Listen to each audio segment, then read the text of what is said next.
આજે ગોળ ચૂરમાના લાડુની અંદર હું અહીંયા 2 એવી સિક્રેટ વસ્તુ ઉમેરીશ જેનાથી તમારા ગોળ ચૂરમાના લાડુનો જે ટેસ્ટ છે ને તે 100 ગુણા વધી જશે. પોચા તો એટલા બનશે ને કે મોઢામાં મૂકતા જ ઓગળી જશે. તો ફ્રેન્ડ્સ, એકદમ ટેસ્ટી નવા સ્વાદ સાથે આજે હું અહીંયા તમારી માટે ગોળ ચૂરમાના લાડુની રેસીપી લઈને આવી છું. જો તમે લોકો મારી રીતે ગોળ ચૂરમાના લાડુ એક વખત બનાવશો ને તો કાયમ આ જ રીતે બનાવશો તેની 100% ગેરંટી આપું છું. એકદમ ટેસ્ટી બને છે. તો ફ્રેન્ડ્સ, વિડીયો શરૂ કરું એ પહેલાં તમને લોકોને રિક્વેસ્ટ કરીશ કે જો આ વિડીયો તમને લોકોને પસંદ આવે તો વિડીયોને એક લાઇક ચોક્કસથી આપજો અને વિડીયો આખો જોયા પછી તમારા ફ્રેન્ડ્સ ફેમિલી મેમ્બર સાથે શેર કરજો. આવા જ બીજા નવા વિડીયોઝ જોવા માટે ચેનલને સબસ્ક્રાઈબ કરી બાજુમાં આપેલું બેલ આઇકન પ્રેસ કરી ઓલ નોટિફિકેશન પ્રેસ કરજો. તો ચૂરમાના લાડુ બનાવવા માટે મેં અહીંયા 2 કપ ઘઉંનો કરકરો લોટ લઈ લીધો છે. જો તમારી પાસે આ કરકરો લોટ ન હોય તો જે ઘઉંનો ઝીણો લોટ હોય એ તમે લઈ શકો છો. 1.5 કપ ઘઉંના ઝીણા લોટ સામે અડધા કપ જેટલી તમારે સૂજી ઉમેરી લેવાની. તો આ ઘઉંનો કરકરો લોટ છે એટલા માટે તેને ચાળવો ખૂબ જ જરૂરી છે. તો હું એક વખત તેને ચાળી લઉં છું. લોટને ચાળવાથી લોટની અંદર રહેલી જાડી ઘઉંની કણીઓ નીકળી જશે. જો એ કણીઓ લાડવામાં રહી જાય ને તો લાડવા સારા નથી બનતા, એટલે તેને ચાળવું ખૂબ જ જરૂરી છે. હવે અહીંયા મેં 1/3 કપ જેટલું તેલ લીધું છે. મોયણ માટે તમે તેલની જગ્યાએ ઘીનો ઉપયોગ પણ કરી શકો છો. જો તમારે ઘી લેવું હોય તો 1/3 કપ જેટલું મેલ્ટેડ ઘી લઈ લેવાનું. હવે તમે ઘીનો ઉપયોગ કરો કે તેલનો ઉપયોગ કરો, લોટમાં મોયણ આ રીતે મુઠ્ઠી પડતું હોવું જોઈએ.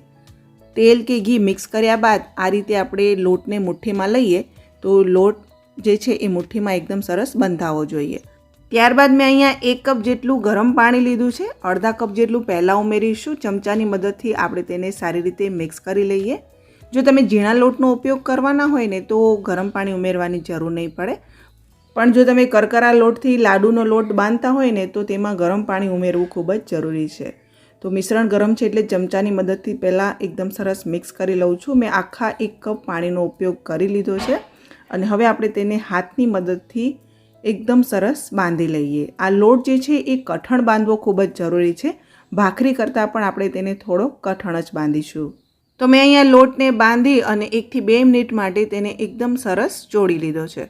હવે આમાંથી આપણે મુઠિયા તૈયાર કરવાના છે. તો ટ્રેડિશનલી મુઠિયાને આ રીતે એક હાથે જ બનાવવામાં આવે છે. હાથમાં મુઠિયાનો શેપ આપી મુઠિયા અંદરથી કાચા ન રહે એટલા માટે તેની અંદર આ રીતે આંગળીઓ પ્રેસ કરવામાં આવે છે, જેથી કરીને મુઠિયા એકદમ સરસ ફ્રાય થઈ જાય. પણ જો તમને લોકોને એ રીતે મુઠિયા ન ફાવે તો હું તમને એકદમ સહેલી અને નવી રીત બતાવી દઉં છું. તો તેના માટે તમારે લોટનો લુઓ લઈ અને આ રીતે બંને હાથથી પ્રેસ કરી એકદમ નાની સાઇઝની ભાખરી તૈયાર કરવાની અને થોડીક જાડી હોવી જોઈએ. અને વેલણની મદદથી આ રીતે વચ્ચે આપણે તેમાં ખોબા પાડી લઈશું, જેથી કરીને તે અંદરથી કાચી ન રહે અને એકદમ સરસ ફ્રાય થઈ જાય. હું તમને એક બીજું પણ બતાવી દઉં છું. આ રીતે લુઓ હાથથી પ્રેસ કરવાનો છે અને વેલણની મદદથી આપણે તેમાં ખોબા કરી લઈશું. આ રીતે બનાવેલા મુઠિયા અંદરથી બિલકુલ કાચા નહીં રહે, એકદમ સરસ ફ્રાય થઈ જશે અને તમારા લાડુ પણ એકદમ ટેસ્ટી બનશે. ઘણીવાર કેવું હોય કે મુઠિયા તળતી વખતે અંદરથી જો થોડાક કાચા રહી જાય, લાડુ તો બની જાય પણ લાડુ ખાધા પછી પેટમાં દુખાવો થતો હોય છે. તો એવું નહીં થાય. તમે આ રીતે જો બનાવશો ને તો પેટમાં દુખાવો બિલકુલ નહીં થાય અને તમારા મુઠિયા અંદર સુધી બહુ જ સરસ રીતે ફ્રાય થઈ જશે. તો અહીંયા ગરમ કરેલા તેલમાં મુઠિયાને ઉમેરવાના છે. મીડિયમ ફ્લેમ ઉપર વચ્ચે વચ્ચે ચલાવતા રહીશું અને તેને ગોલ્ડન બ્રાઉન કલર થાય ત્યાં સુધી આપણે ફ્રાય કરી લઈશું. વચ્ચે વચ્ચે મુઠિયાને ફ્લિપ પણ કરવાનું છે અને ચમચાની મદદથી તેને ચલાવતા પણ રહેવાનું છે. તો અહીંયા તમે જોઈ શકો છો કે આપણા મુઠિયા એકદમ સરસ ગોલ્ડન બ્રાઉન કલરના થઈ ગયા છે. તો બસ હવે આપણે તેનો કલર વધારે ડાર્ક નહીં કરીએ અને તરત જ આપણે તેને બહાર કાઢીશું. મુઠિયા એકદમ સરસ તળાઈ જવા જોઈએ અને આ મુઠિયાને આપણે એક પ્લેટમાં લઈ લઈએ. હવે તમને અહીંયા પ્રશ્ન થશે કે આ મુઠિયા તળાઈ પણ ગયા પણ હજી સુધી કોઈ સિક્રેટ વસ્તુ તો ઉમેરી નથી. તો ફ્રેન્ડ્સ, સિક્રેટ વસ્તુ હું 2 ઉમેરવાની છું અને એ આગળ વિડીયોમાં તમને બતાવવાની જ છું. વિડીયો સ્કીપ નહીં કરતા જોતા રહેજો. તો અહીંયા મુઠિયા આ રીતે ફ્રાય થઈ જાય એટલે આપણે તેના નાના નાના ટુકડા કરી લઈએ એટલે ઝડપથી તે ઠંડા થઈ જાય. બહુ ગરમ હોય, એકદમ ઠંડા ઝડપથી થાય એટલા માટે હું તેને આ રીતે તોડીને રાખું છું. મુઠિયા ઠંડા થાય ત્યાં સુધી આપણે એ ગરમ કરેલા તેલમાં જ પહેલાં ગુંદર ફ્રાય કરી લઈશું. તો મેં અહીંયા 2 ટેબલસ્પૂન જેટલો ગુંદર ફ્રાય કર્યો છે. હીરાકણી ગુંદર છે, માર્કેટમાં ખૂબ જ ઇઝીલી મળી જતો હોય છે ને આનો ટેસ્ટ બહુ જ સરસ આવે છે. તો આ હીરાકણી ગુંદરને આપણે એક થાળીમાં કાઢી લઈશું. હવે અહીંયા આપણા મુઠિયા પણ એકદમ સરસ ઠંડા થઈ ગયા છે અને મુઠિયા ઠંડા થાય એટલે આપણે તેને મિક્સર જારની અંદર ઉમેરી દળી લેવાનું છે. એટલે કે આપણે તેનું ચૂરમું તૈયાર કરીશું. તો મિક્સરમાં એકદમ સરસ ગ્રાઇન્ડ થઈ જાય એટલે આપણે તેને ચોખા ચાળવાની ચાળણીમાં ચાળી લઈશું. એટલે આપણું ચૂરમું એક સરખું તૈયાર થશે. ચૂરમાને આ રીતે ચાળ્યા બાદ ચાયણામાં આ રીતે થોડી કણી રહી જતી હોય છે. એટલે આ કણીને આપણે ફરીથી મિક્સર જારની અંદર ઉમેરીશું અને બાકીના મુઠિયાની સાથે આપણે તેને ગ્રાઇન્ડ કરી લઈશું. તો આ પ્રોસેસને આપણે વારે ઘડીએ રિપીટ કરીશું જ્યાં સુધી આપણા બધા જ મુઠિયા ગ્રાઇન્ડ ન થઈ જાય. બધા મુઠિયાને ગ્રાઇન્ડ કરી એકદમ સરસ આ રીતે ચાળીને તૈયાર કરી લઈશું. તો મેં અહીંયા બધું જ ચૂરમું આ રીતે તૈયાર કરી લીધું છે અને હવે આપણે અહીંયા એક પેનની અંદર 1 ચમચો ઘી ગરમ કરવા માટે મૂકીશું. ગેસની ફ્લેમને સ્લો ટુ મીડિયમ ઉપર જ રાખીશું. ઘી ગરમ થાય એટલે 2 ટેબલસ્પૂન બદામના ટુકડા અને 2 ટેબલસ્પૂન કાજુના ટુકડા ઉમેરી આપણે તેને ફ્રાય કરી લઈએ. તો લાડવામાં કાજુ અને બદામને આ રીતે થોડાક ફ્રાય કરીને ઉમેરવાથી તેનો ટેસ્ટ વધારે સરસ આવતો હોય છે. તો 1 મિનિટ માટે મેં કાજુ બદામને ફ્રાય કર્યા અને હવે આપણે તેની અંદર 2 ટેબલસ્પૂન કિસમિસ એડ કરીશું. ગેસ બિલકુલ ધીમો જ રાખવાનો છે અને કિસમિસને પણ આપણે 1 મિનિટ માટે ફ્રાય કરી લઈએ. હવે બધું જ આપણે પ્લેટમાં કાઢીને અલગ કરી લઈશું. તો અહીંયા કાજુ બદામ કિસમિસ એકદમ સરસ ફ્રાય થઈ ગયા છે. એ જ પેનની અંદર હું અહીંયા 1 ચમચી ઘી ફરીથી ગરમ કરવા માટે મૂકું છું અને હવે આપણે તેની અંદર અડધા કપ જેટલું બેસન એટલે કે ચણાની દાળનો લોટ તેની અંદર એડ કરીશું. ગેસ સ્લો ટુ મીડિયમ ઉપર રાખીશું અને હવે આ બેસનને આપણે સારી રીતે શેકી લેવાનું છે. તો કન્ટિન્યુઅસલી આ રીતે ચલાવતા રહેવાનું છે. બેસન બળવું ના જોઈએ કારણ કે ખૂબ જ ઓછી ક્વોન્ટિટીમાં છે એટલે તે ઝડપથી શેકાઈ જાય છે અને પછી બળવા લાગે છે. તો બેસન આ રીતે શેકાઈ જાય, તેનો કલર ચેન્જ થાય અને તેમાં એકદમ સરસ સુગંધ આવવા લાગે, તેમાંથી ઘી છૂટું પડવા લાગે એટલે આ બેસનને આપણે જે ચૂરમું તૈયાર કરીને રાખ્યું છે તે ચૂરમાની અંદર ઉમેરી લઈશું. રાજસ્થાનમાં ઘણા લોકો જ્યારે ચૂરમાના લાડુ બનાવે ને ત્યારે લોટ બાંધતી વખતે તેની અંદર બેસન નાખતા હોય છે. પણ જો તમે આ રીતે બેસનને અલગથી શેકી અને ઉપરથી નાખશો તો આ લાડવાનો ટેસ્ટ એકદમ ડિફરન્ટ આવે છે અને બહુ જ ટેસ્ટી બને છે. હવે ત્યારબાદ આપણે તેની અંદર કાજુ બદામ અને કિસમિસ જે આપણે ફ્રાય કરીને રાખ્યા હતા તે ઉમેરીશું અને ત્યારબાદ 1/3 કપ જેટલો આપણે તેની અંદર મિલ્ક પાવડર ઉમેરીશું. મિલ્ક પાવડર ઉમેરવાથી લાડવાનો ટેસ્ટ 100 ગણા વધી જશે.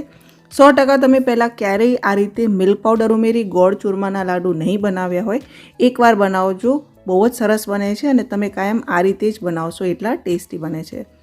5 ચમચી જાયફળ પાવડર ઉમેરીશું. જો તમને જાયફળ ન પસંદ હોય તો તમે સ્કીપ કરી શકો છો, પરંતુ અડધી ચમચી ઇલાયચી પાવડર ઉમેરવું ખૂબ જ જરૂરી છે. એનાથી જ લાડવાનો ટેસ્ટ બહુ જ સરસ આવે છે. હવે બધું જ મિશ્રણ આપણે બરાબર એક વખત સારી રીતે મિક્સ કરી લઈએ.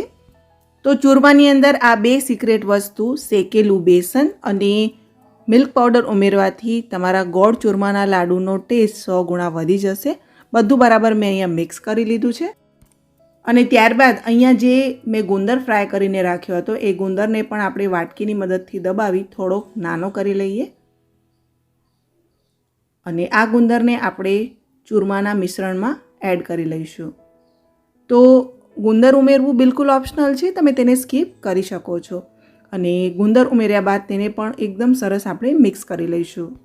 તો આ રીતે મિશ્રણ તૈયાર થઈ જાય ત્યારબાદ આપણે એક કઢાઈની અંદર 1/3 કપ જેટલું ઘી ઉમેરીશું. ઘી આ રીતે જામેલું હોય તો 1/3 કપ લેવાનું અને જો મેલ્ટેડ હોય તો તમારે અડધા કપ જેટલું ઘી લેવાનું અને તેની અંદર 1 કપ એકદમ ઝીણો સમારેલો ગોળ ઉમેરીશું. ગોળ આ રીતે ઝીણો સમારેલો હશે તો ઘીમાં એકદમ ઝડપથી મેલ્ટ થઈ જશે અને પાયો પણ ઝડપથી તૈયાર થઈ જશે. ગેસની ફ્લેમને સ્લો ટુ મીડિયમ ઉપર રાખી કન્ટિન્યુઅસલી આપણે તેને ચલાવવાનું છે. ગોળ એકદમ સરસ મેલ્ટ થઈ જવો જોઈએ અને ગોળ ઘીનો પાયો બરોબર થયો છે કે નહીં તે જાણવા માટે આ રીતે ગોળમાં ફીણ ચડવું જોઈએ. તો આ રીતે ગોળમાં ફીણ ચડે એટલે તરત જ ગેસ બંધ કરી દેવાનું. તેને વધારે વાર સુધી ફીણ નહીં ચડવા દેવાની, નહીં તો પાયો વધારે આવી જશે અને તમારા લાડુ કઠણ બનશે. તો બસ જેવું ફીણ થવાનું સ્ટાર્ટ થાય તરત જ તેને આપણે ચૂરમાની અંદર એડ કરીશું અને હવે આપણે બધું જ બરાબર મિક્સ કરી લઈએ. તો બધું બરાબર મિક્સ કર્યા બાદ જો તમને એવું લાગે કે લાડુ નથી બની રહ્યા અથવા આ જે મિશ્રણ છે એ કોરું લાગતું હોય તો તમે તેમાં થોડુંક ઘી ગરમ કરીને ઉમેરી શકો છો, પણ પરફેક્ટ માપ સાથે જ મેં તમને બધું બતાવેલું છે. હવે બધા જ લાડુ એક સરખા બને, એક જ સાઇઝના બને એટલા માટે આ રીતે બજારમાં જે લાડુ બનાવવા માટેનો ચમચો મળે છે ને તેનો ઉપયોગ હું કરી રહી છું. તો તેની અંદર આ મિશ્રણને આપણે ભરી હાથની મદદથી એકદમ સરસ પ્રેસ કરી લઈશું. મિશ્રણ એકદમ સરસ દબાવીને ભરશો તો તેનો શેપ એકદમ પરફેક્ટ આવશે. તો આ લાડુને આપણે આ રીતે પ્લેટમાં કાઢી લઈએ. તો તમે અહીંયા જોઈ શકો છો કે એકદમ સરસ આપણો આ ગોળ ચૂરમાનો લાડુ તૈયાર થયો છે. તેની અંદરની ડિઝાઇન પણ એકદમ સરસ તૈયાર થઈ છે. હવે ઉપરથી આપણે થોડીક ખસખસ આ રીતે લગાવી લઈએ. હવે જો તમારી પાસે લાડુ બનાવવા માટેનો આ રીતનો ચમચો ના હોય તો તમે હાથની મદદથી પણ બનાવી શકો છો. તો હાથમાં આ રીતે લાડવા માટેનું મિશ્રણ લેવાનું, એક હાથની હથેળી સીધી રાખવાની અને બીજા હાથથી તેને આ રીતે ગોળ ગોળ ફેરવતા જવાનું. એટલે તમે જોઈ શકો છો કે એકદમ ટ્રેડિશનલી આપણા ગોળ ચૂરમાના લાડુ તૈયાર થશે. ઉપરથી ખસખસ લગાવીશું. તો અહીંયા એકદમ ટેસ્ટી આપણા ગોળ ચૂરમાના લાડુ તૈયાર છે. લાડુ ઠંડા થયા બાદ તમને બતાવી રહી છું કે એકદમ સરસ ફટાફટ તૂટી જાય અને એકદમ પોચા મોઢામાં મૂકતા જ ઓગળી જાય તેવા આપણા આ ગોળ ચૂરમાના લાડુ તૈયાર થયા છે. તો ફ્રેન્ડ્સ, આ વિડીયો તમને લોકોને કેવો લાગ્યો મને કોમેન્ટ સેક્શનમાં લખીને જણાવજો. તમારા ફ્રેન્ડ્સ અને ફેમિલી મેમ્બર સાથે શેર કરજો અને આવા જ બીજા નવા વિડીયોઝ જોવા માટે ચેનલને સબસ્ક્રાઈબ કરી બાજુમાં આપેલું બેલ આઇકન પ્રેસ કરી ઓલ નોટિફિકેશન પ્રેસ કરજો. આ વિડીયો જો તમે મારા ફેસબુક પેજ પર જોઈ રહ્યા છો તો મારા ફેસબુક પેજને ફોલો કરી બાજુમાં આપેલું બેલ આઇકન પ્રેસ કરી ઓલ નોટિફિકેશન પ્રેસ કરજો. ફરીથી મળીશું એક નવી રેસીપી સાથે. ત્યાં સુધી તમને બધાને મારા જય શ્રી કૃષ્ણ.